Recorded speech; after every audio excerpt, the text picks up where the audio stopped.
¿Cómo están, compañeros? Espero se encuentren bien. Y bien, esta sesión es una cuarta sesión y en esta sesión vamos a continuar con la aplicación de la norma ISO 9001-2015.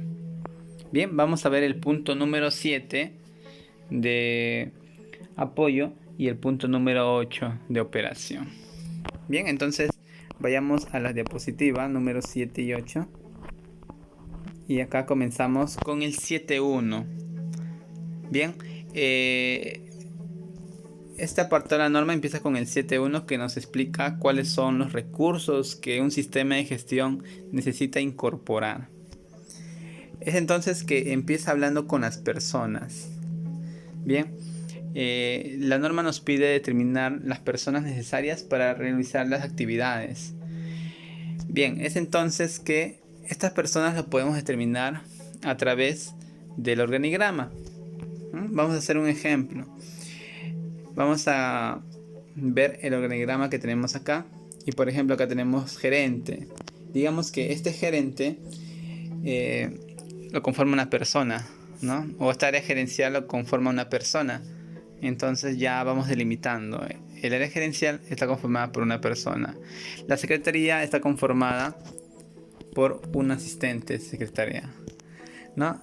También una persona. En producción puede ser un poco diferente las cosas. Podemos decir que tenemos un jefe de producción, un asistente de producción y 10 operarios de producción. Bien. Asimismo, en las demás áreas podemos ir delimitando qué cantidad de personal vamos necesitando. Bien. De una manera más detallada, esto lo podemos ver en el mapa de procesos. Bien, vamos a ver en el mapa de procesos que recordemos que teníamos tres procesos: estratégicos, operativos y de apoyo. Un ejemplo, digamos que en el proceso operativo teníamos primero el proceso comercial, donde hacían la búsqueda de oportunidades. Digamos que tenemos un asistente de ventas que hace llamadas, que ofrece los servicios y es liderado por un jefe de ventas. Bien, acá tenemos dos personas. Digamos que después, una vez que capturamos la oportunidad, hemos ofrecido al cliente y el cliente ha aceptado el servicio, empezamos a realizar la operación o la producción, donde necesitamos 10 operarios de producción, un jefe de producción y un asistente, ¿no? Entonces ya vamos a ir acumulando a 12 personas más. Bien, esto se puede describir más a detalle en un documento que se llama caracterización de procesos. Hay varios modelos. Lo pueden conseguir libremente de la página web en internet, y les va a salir varios modelos. Y justo en este mapa, en esta mapa de interacción de procesos o en esta caracterización de procesos, vamos a ver que hay un campo para completar la cantidad de personas que necesitamos por proceso, y eso nos va a ayudar bastante a determinar las personas. Bien, asimismo, también les quiero compartir que hay un método que se llama balance de líneas. Bien, es una forma de determinar las personas, ¿no? Por ejemplo, les cuento una experiencia de una empresa que procesaba madera. Esta madera primero era cortada, después era laqueada y después la pintaban y después era troquelada. Bien, por ejemplo, al momento de hacer el laqueo por un personal que le llamaban el laqueador, él era capaz de realizar una orden de trabajo en un día. Pero ¿qué es lo que pasa? Una vez que él hace el laqueado, envía toda esta producción a estampado. Y estampado no lo hace una persona, no lo hace en un día, ¿no? Para poder cubrir esta cantidad de orden de producción se necesitaban 3 personas, ya que la labor de pintado o estampado era más delicada. Bien, entonces podríamos decir que por un laqueador se necesitaban 3 estampadores. ¿Qué pasaba si duplicamos la producción? Si tenemos más ventas, si el cliente requiere más producción. Entonces podemos 2 laqueadores y automáticamente vamos a necesitar 6 estampadores. Bien, 3 estampadores por cada laqueador, ¿no? Y si aumentamos una línea más, un laqueador más, vamos a necesitar 3 estampadores más.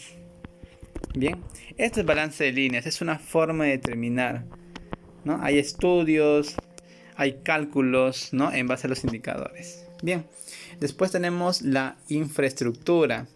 Acá podemos hacer un estudio de planta. Bien, podemos ver cuánta área vamos a requerir que nuestra planta, que esté conformada nuestra planta, nuestras operaciones, o también nuestras oficinas administrativas, ¿no? Para que pueda desempeñarse correctamente el personal. Bien, infraestructura podemos ver qué maquinaria necesitamos, ¿no? Qué medios de transporte necesitamos, ¿no? Normalmente también cuando recibimos insumos, el área logística puede tener una movilidad para hacer las compras y para abastecer la planta. Es entonces que un estudio de planta es necesario hacer un plano, ¿sí? Podría ser necesario, y poder ubicar cómo va a estar organizada la infraestructura, cómo va a estar organizada la maquinaria, los equipos. Bien, esto conforma lo que es la infraestructura, y la norma te hace llamado a más cosas, ¿no? Por ejemplo, tecnología de la información y la comunicación. Entonces, parte de la infraestructura también podemos considerar las redes, ¿no?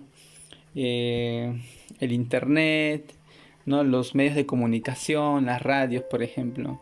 Bien, esto puede estar conformado dentro de infraestructura.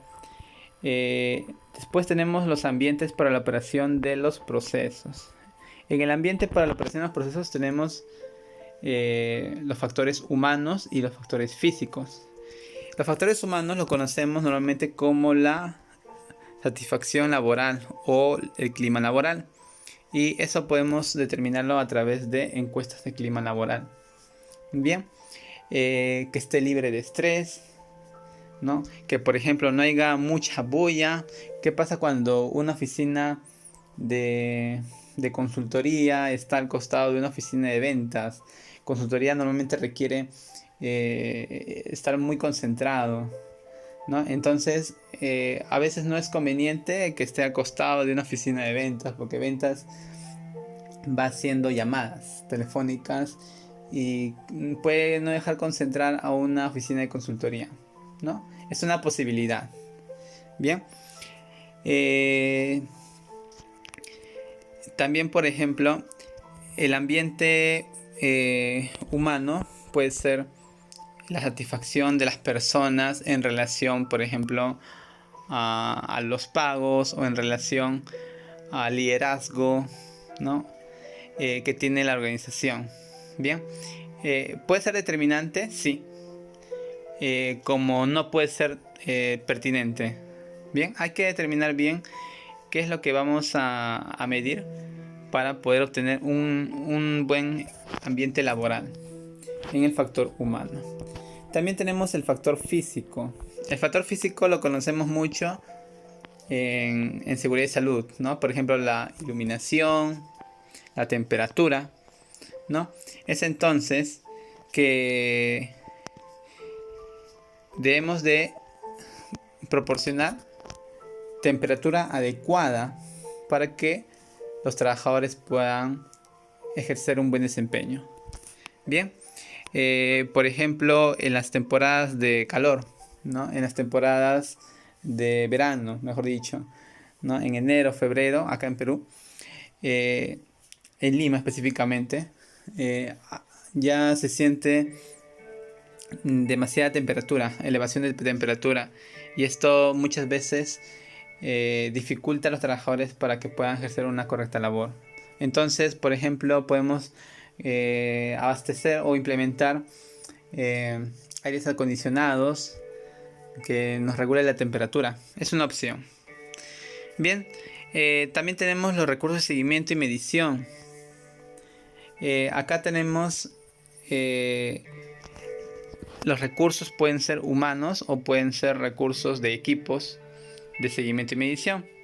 Bien, por ejemplo, los recursos, los seguimientos por personas. Por ejemplo, un encargado de proyectos hace el seguimiento de que el proyecto se ejecute, que cumple con los tiempos establecidos. Bien, puede haber un seguimiento por máquinas. Por ejemplo, el seguimiento que, digamos que en una empresa que fabrica o elabora productos, bebidas, y estas bebidas pasan por una faja transportadora, y esta faja transportadora tiene un sensor que permite contabilizar estas bebidas. Bien, entonces, ¿hay un seguimiento por máquina sobre la producción? Sí, hay un seguimiento, ¿no? O también hay sensores que determinan, por ejemplo, cuando pasan frutas, determinan el tamaño de la fruta si es adecuado, ¿no? Para su producción. Y si no es adecuado, lo van retirando a un lado, ¿no? Entonces, también, ¿es un seguimiento por máquina? Sí. Bien, ahora, estas personas o máquinas que hacen seguimiento a veces van a requerir que realicen una medición. Bien, como les decía, por ejemplo, en estas máquinas que observaban o que determinaban cuál era el diámetro de las frutas, de manzanas o de naranjas, tienen que hacer una medición, ¿no? Y esta medición tiene que ser fija y tiene que cumplirse con lo que se establece, con lo que la organización establece. ¿A qué me voy? A que la organización debe asegurarse que esta máquina es capaz de determinar esta medida, que esta máquina con el tiempo va a seguir obteniendo los resultados de esta medida, y a esto le podemos llamar calibración.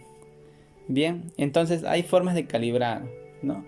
O la norma también te hace llamado a la verificación. Si es que no podemos calibrar, también podemos verificar.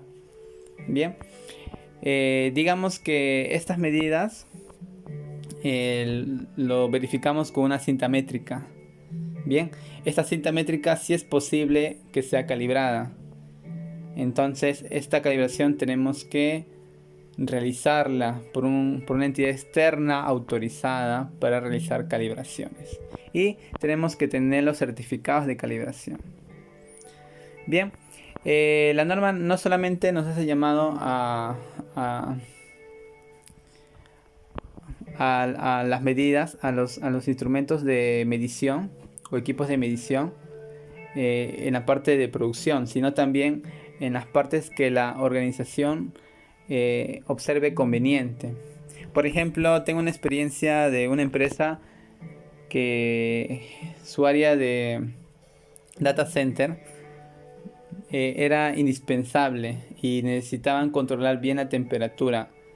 Entonces ellos usaban el termómetro o un termohigrómetro como un equipo de medición de la temperatura, y para ellos era importante porque si es que el data center no funcionaba correctamente, las operaciones no podían desarrollarse, ya que era una empresa de telecomunicaciones. Bien, es entonces que este termómetro también se veía la necesidad de calibrarlo. Bien, entonces hay que ver qué grado de impacto tiene sobre las operaciones, ¿no? Puede que este instrumento entre directamente en la producción, en el proceso productivo, como lo vimos en el caso de las naranjas, o puede que no, puede que sea indirecto, ¿no? Como por ejemplo en el caso del data center. Bien, hay que asegurarnos que esta medición sea correcta, y Nos aseguramos esto a través de las calibraciones. Acá también hay que tener en cuenta una cosa que, si bien nosotros podemos comprar, y esta es una casuística de auditorías, que nosotros podemos comprar un instrumento de medición nuevo, por ejemplo una wincha o mejor dicho cinta métrica, aún así sea nuevo, nosotros no podemos garantizar que está calibrado. Bien, la calibración se garantiza con un certificado de calibración de una entidad autorizada. Bien, es una observación, es un hallazgo típico de auditoría que hay que asegurarnos que ese instrumento de medición cuente con su calibración. Bien, continuemos. Después tenemos la etapa de conocimientos. En los conocimientos, la norma nos habla de criterios de operación, o también nos dice que esos conocimientos nacen de la experiencia. Bien, nosotros comúnmente escuchamos que en la organización indican, ¿no? Esta persona es la única que puede hacer esta actividad, ¿no? Porque tiene mucha experiencia realizándola, o tiene cierto grado de habilidad, destreza, que cualquier persona no lo puede adquirir, ¿no?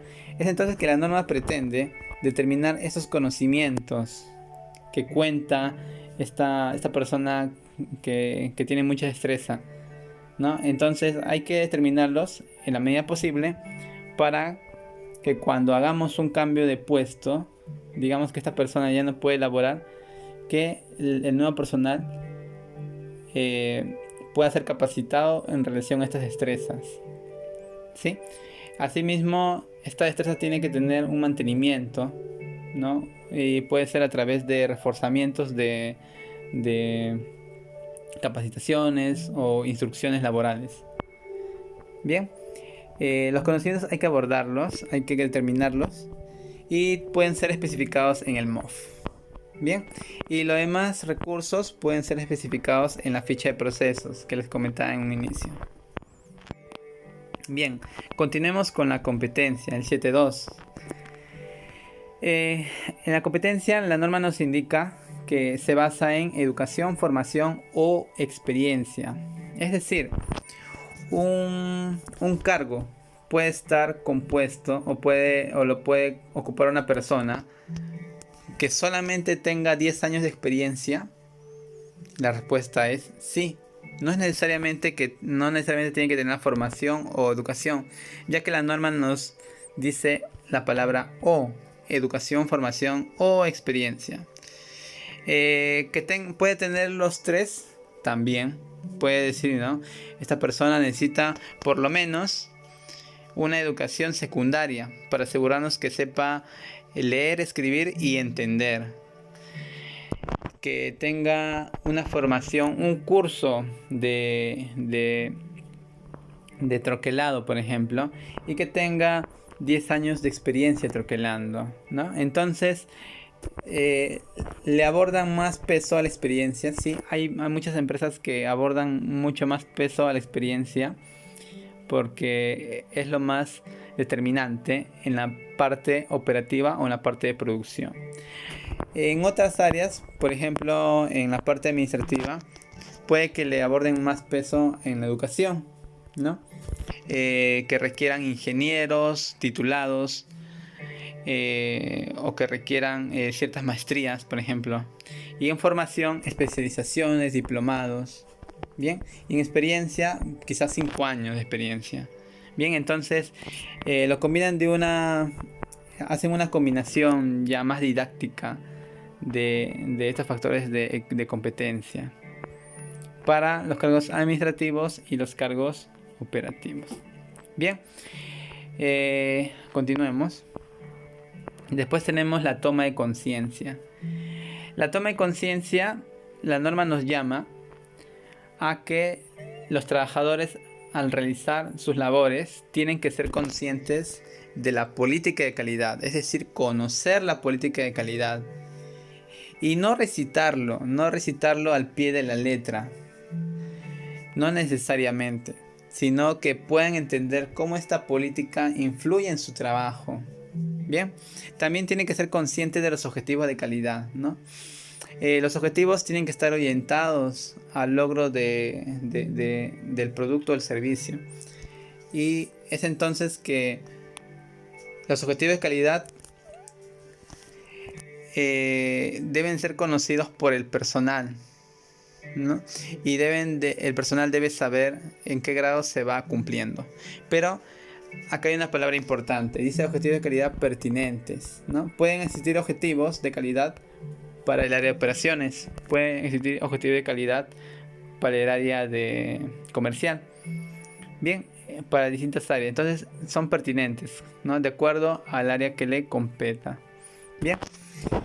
Después, también el trabajador tiene que tener conciencia de cómo contribuye a la eficacia del sistema de gestión y a las implicaciones del incumplimiento del sistema de gestión de calidad.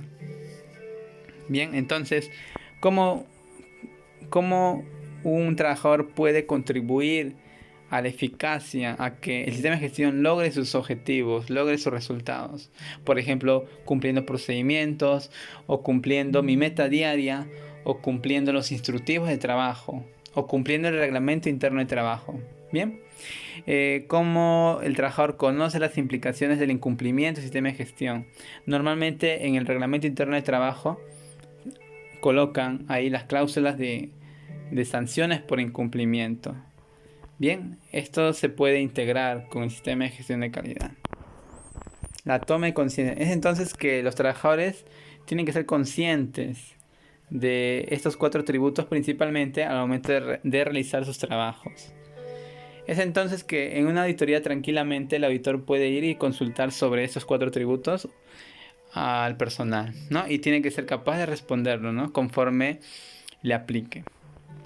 Bien, vamos a la parte de comunicación. La norma nos hace llamado a determinar los tipos de comunicaciones. Por ejemplo, el qué se comunica, el quién debe comunicar, el cuándo comunicar, el cómo comunicar y a quién comunicar. Bien, una manera didáctica sencilla es hacer una matriz de comunicaciones. Vamos a ver en el ejemplo. ¿Qué comunicar? Imaginemos que tenemos que comunicar la política de calidad. ¿Quién debe comunicar esta política de calidad? Digamos que el coordinador de calidad, o el jefe de calidad, o el jefe del SIC. ¿Y cuándo lo debe comunicar? Digamos que al ingreso del personal, ¿no? Cada vez que el personal es nuevo, le hacemos una inducción al personal y le comunicamos. El método, a través de una charla de inducción o recepción. Y a quién comunicar, por ejemplo, a un personal nuevo, ¿no? Es una forma, bien, para, digamos que la política para el personal que no es nuevo, ¿no? ¿Quién debe comunicar? Digamos que el jefe de área. ¿Cuándo comunicar? Digamos que a través de capacitaciones semestrales o trimestrales. Y métodos, capacitaciones. ¿A quién? Al personal antiguo o perenne, ¿no? Como le deseamos llamar. Asimismo, la política, objetivos, los requisitos del cliente, requisitos legales. Debemos determinar todas las formas de hacer las comunicaciones. Bien, y una forma sencilla de establecer cuáles son las comunicaciones y cómo va a ser, cómo se va a responder a cada pregunta, es a través de una matriz de comunicaciones. Hay empresas que implementan procedimientos de comunicaciones, y sí, también es válido. Se puede integrar el procedimiento de comunicaciones con el área de seguridad y salud también, que maneja un diagrama de comunicaciones, ¿no? O también con el área de ambiental, gestión ambiental, ¿no? También vemos en otros sistemas de gestión, por ejemplo, de continuidad de negocio, también vemos bastante el tema de comunicación, ¿no? En los planes de contingencia. Bien, continuemos.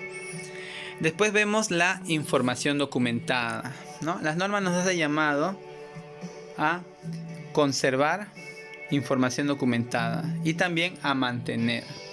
Cuando nos dice mantener información documentada, se refiere a tener documentos Y cuando nos dice conservar información documentada, nos llama a tener registros. Bien, los documentos vienen a ser información escrita en un procedimiento, por ejemplo, que indique el método de trabajo, o instructivos, o planes, o manuales. O un documento también puede ser un formato. Un formato pero vacío. Digamos, una encuesta de cliente, pero vacío, sin registrar. Y bueno, como su propio nombre lo dice, un registro, que es conservar la información documentada, ya viene a ser el formato lleno. Bien, esa es la principal diferencia, por así decirlo. En la versión ISO 9001-2008 se identificaba claramente cuál era un documento y registro. En esta versión también, pero le dan una diferente denominación. Recordemos, mantener información documentada como documentos y conservar información documentada como registros. Y bien, existe una pirámide documental. Por ejemplo, el manual, un manual del sistema de gestión de calidad, que no es obligatorio por si acaso implementarlo. Podemos decir que encabeza la pirámide documental, que es uno de los documentos más importantes. ¿Por qué? Porque un manual de sistema de gestión de calidad me indicaba cómo la organización cumple con la norma. Bien, después por ejemplo también teníamos la política, ¿no? Que ya la habíamos visto en el punto número 5. Y también teníamos los procedimientos de trabajo, las instrucciones de trabajo y finalmente los registros, ¿no? Era así como se desplegaba la información hasta finalmente aterrizar en los registros, donde ya se va